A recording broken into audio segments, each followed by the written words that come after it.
Let's timestamp this conversation. So it's February 18th, 2025, and I'm just dying to get your perspective on the chaos happening in the precious metals market, right? We had tariffs, no tariffs. We've had all kinds of mass exodus of material coming out of London, moving to New York.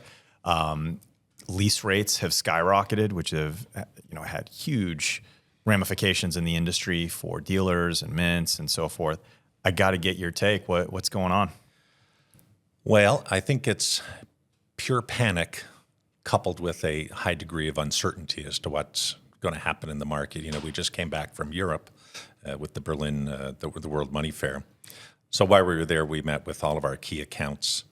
And the customers that do a good job of managing their metal are not as panicked right now with the market as those that have maybe gotten a little bit lazy on their metal management side of things. What does that mean, metal management? Explain. When we have to produce product, it can't just be 1-to-1, because for every 1 ounce piece we make, it takes 2.5 to 3 ounces of metal to actually produce that stamp. And especially if you're doing regular volumes of product and you have to keep the pipeline full, so it takes additional metal. Most of our customers understand that, but some of them, and we typically try to manage their inventories at 3-to-1, 4-to-1, maybe 5-to-1 max. Some of our customers have allowed it to get 10-to-1, 20-to-1, because lease rates were so cheap, they became accustomed to having cheap metal. We have some customers that buy their metal and just hedge it, so they're not as affected by the lease rates. Now, the EFP is a different issue for them.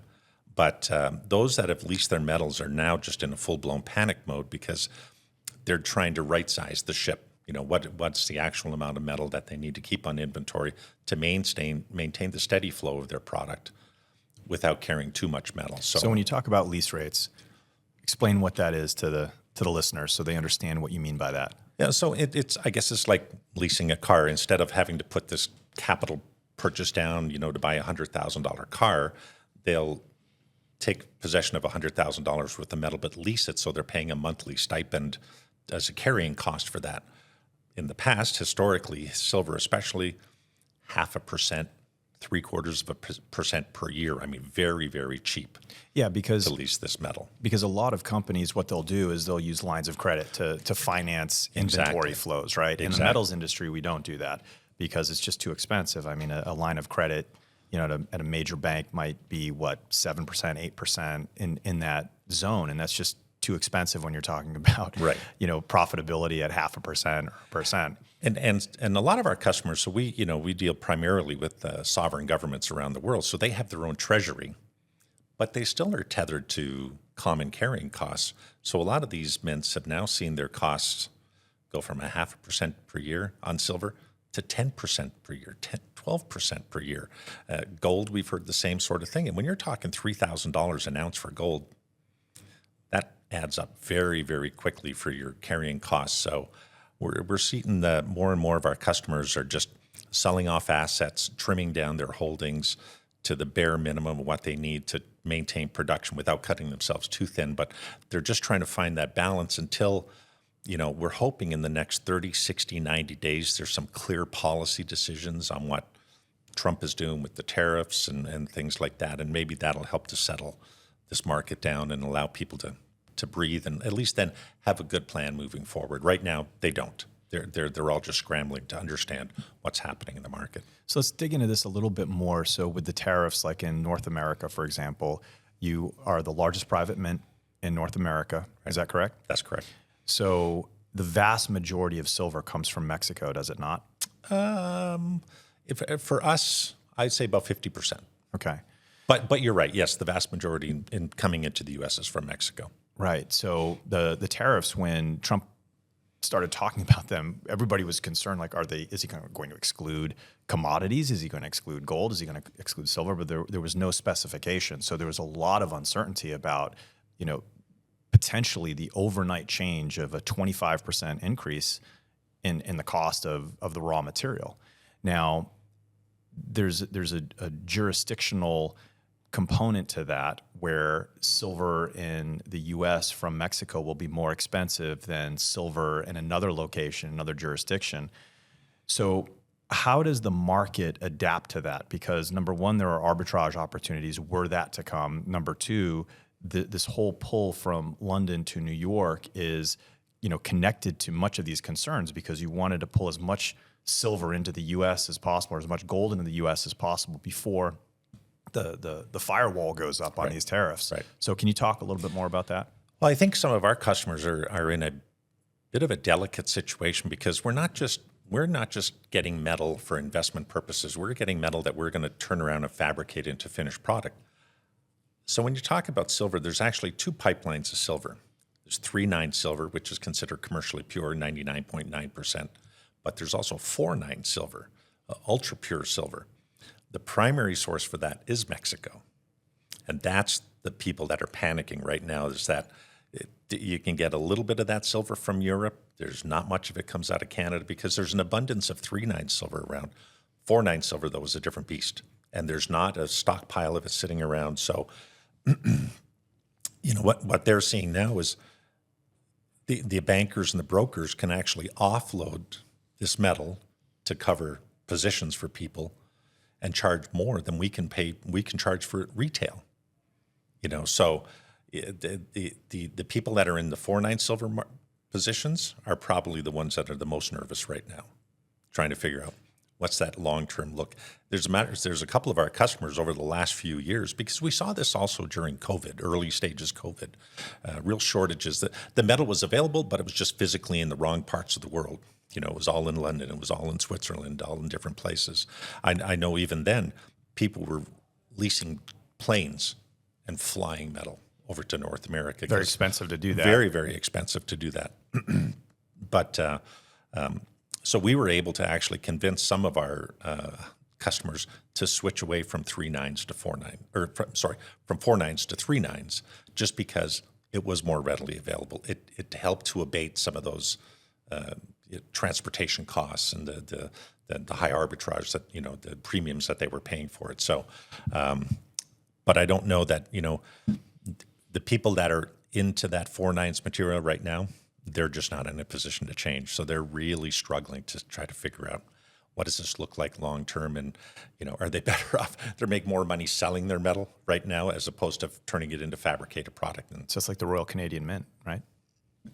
Without mentioning names, I mean, there's several mints that do primarily 4-9s material, and they're in a difficult spot. We have another mint that we work with that does a combination of both 3-9s and 4-9s.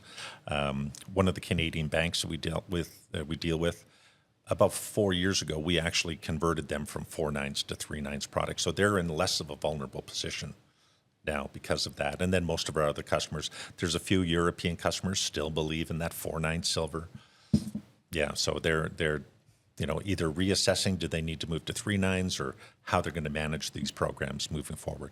How impactful is this exodus of metal from London to New York? Because there's all of these articles online now that are talking about, it's like the when the tide goes out and you see what's underneath. Like, have you heard any panic from London in terms of there being all of the metal there that needs to be there?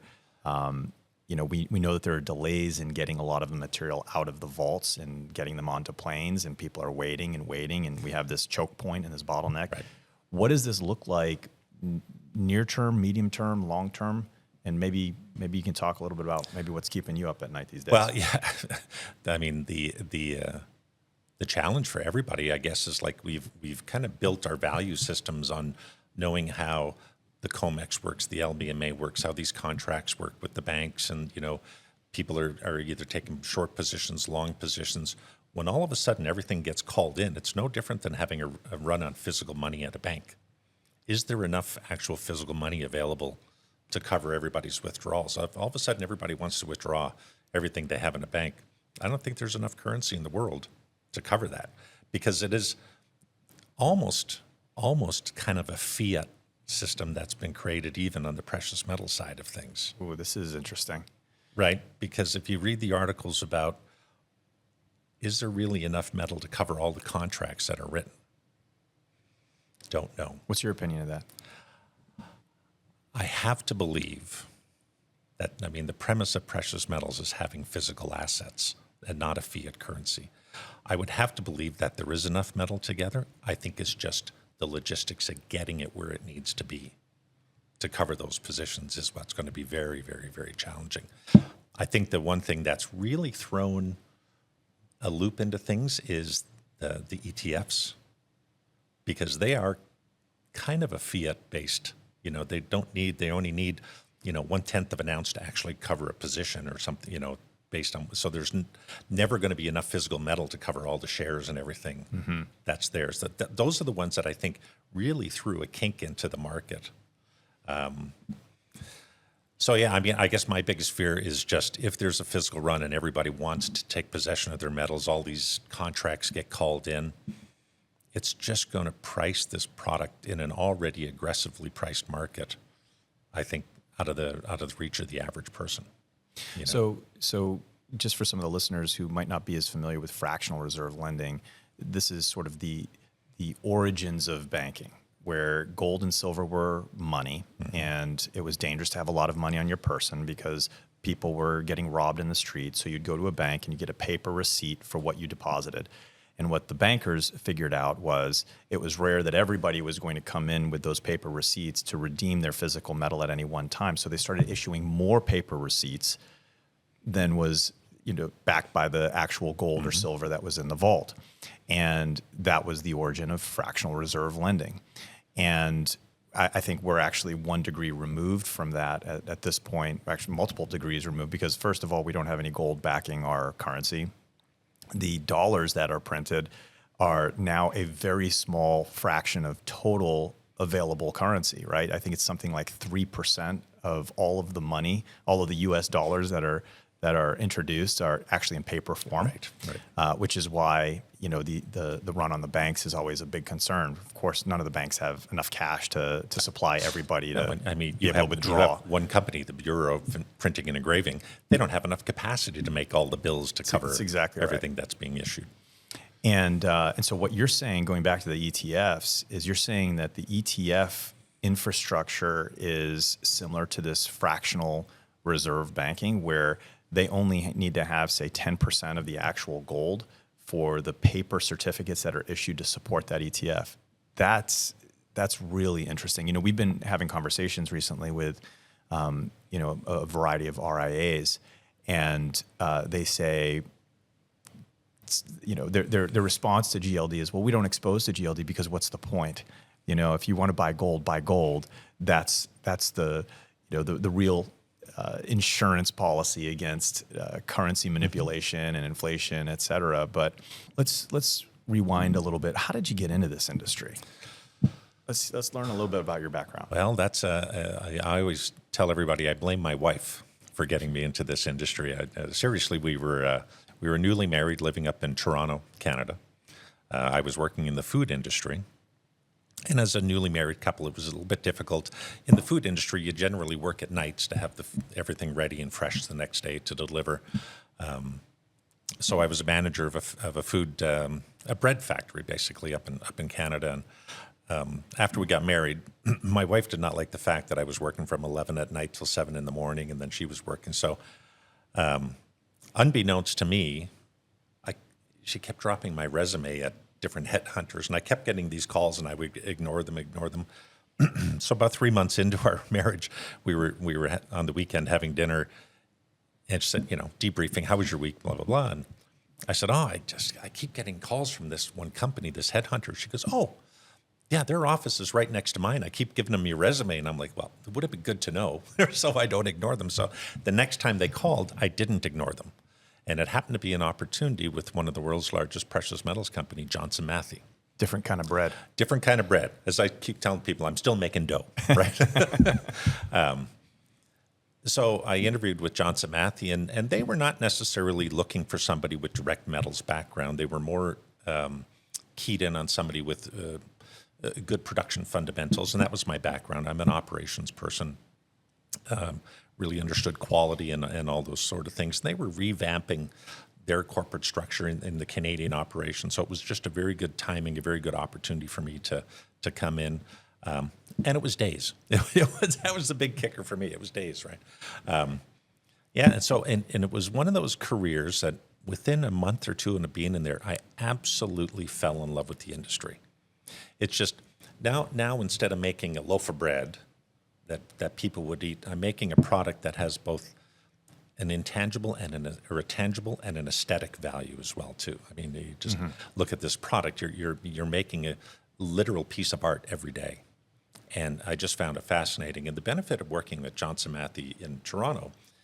So Johnson Matthey Toronto was the primary minting facility for Johnson Matthey globally.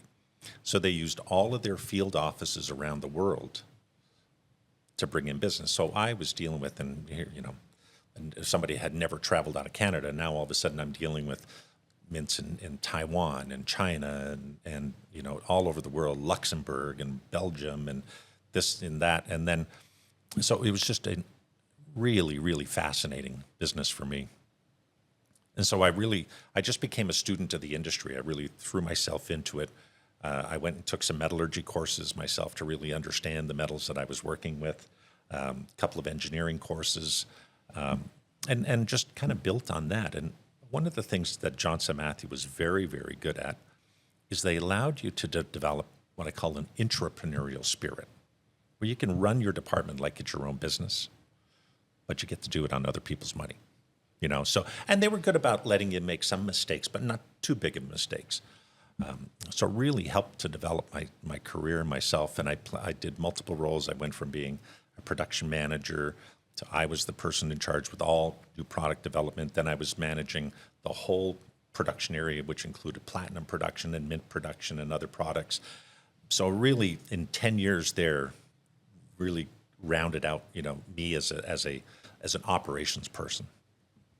One of the things about Johnson Matthey, little known fact, they were one of the first companies in Canada under NAFTA when it was introduced in 1993 to be given a federal contract to supply products to the U.S. Mint from Canada.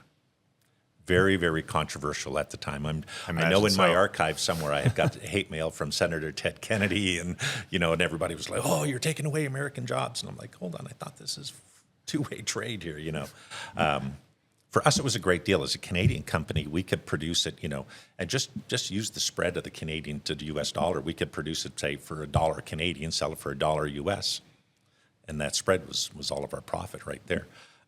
So we quickly became a secondary supplier to the U.S. Mint, primarily for gold at first, and then they wanted us to participate in the silver side of business. The problem with Johnson Matthey, it was too institutionalized by that point, too much overhead, too big of an organization, could never,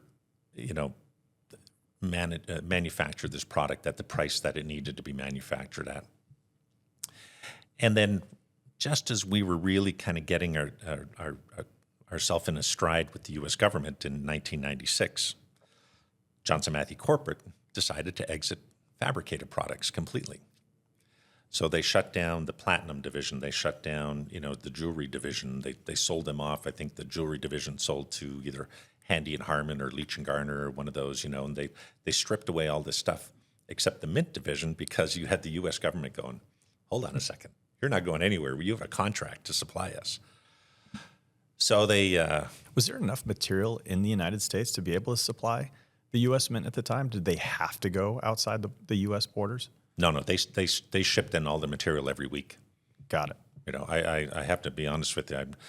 I worked in a precious metals company, and I worked in Johnson Matthey. It was a massive factory. But the first time that tractor trailer showed up for the first delivery of gold, and they opened up, and there was literally 100,000 ounces of gold bars sitting in the back of this truck.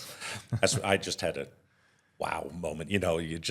That's one of the ones that takes your breath away. I had a second situation like that. I actually got invited to West Point after they had a family day. So all the vaults in West Point were open. And I truly got to see exactly how much gold is stored at West Point. Interesting. It's a lot. It's a lot. But so through the U.S. Mint is actually how I became tied in with Sunshine Minting. So in parallel to Johnson Matthey exiting the fabricated products business, this little company called Sunshine Minting here in Coeur d'Alene, Idaho, was trying to become an approved supplier to the U.S. Mint. So thankfully to the U.S. Mint and the people there, they said to us at that time, you help us find another vendor that can take your place in the contract by meeting the quality requirements, the quantity requirements, and maintaining that for 6 months. Then we'll allow you out of the contract without any penalties. Wow. So Sunshine sort of backed into the relationship with the U.S. Mint. It did. Yeah. The owner of the company at the time had recognized for a small manufacturing company the benefit of having the U.S. Mint contract, because now you were able to create a baseline business. Yeah. With that steady supply of product. Because the volatility in the metals market is the hardest thing to deal with for any mint or dealer or whatever. And couple that Sunshine Mint used to be owned by Sunshine Mining Company of Kellogg, Idaho. Right. And the mining company owned the mint for about 10 years, I think from 84 to 93. And at the end of 93, again, silver prices being depressed the way they were, they decided to strip away assets. So the gentleman that had started the mint bought it back from them, worked a deal to keep the name Sunshine Minting. It used to be called Sunshine Bullion Company. And then, so he recognized that having a contract like the U.S. Mint would be so beneficial for a small company to game changer, help to even out those ebbs and flows in the market. Plus, too, they lost the free pipeline they were getting from the mines. Right, they lost that steady supply of material, so it was very just hand and mouth that they were going. So.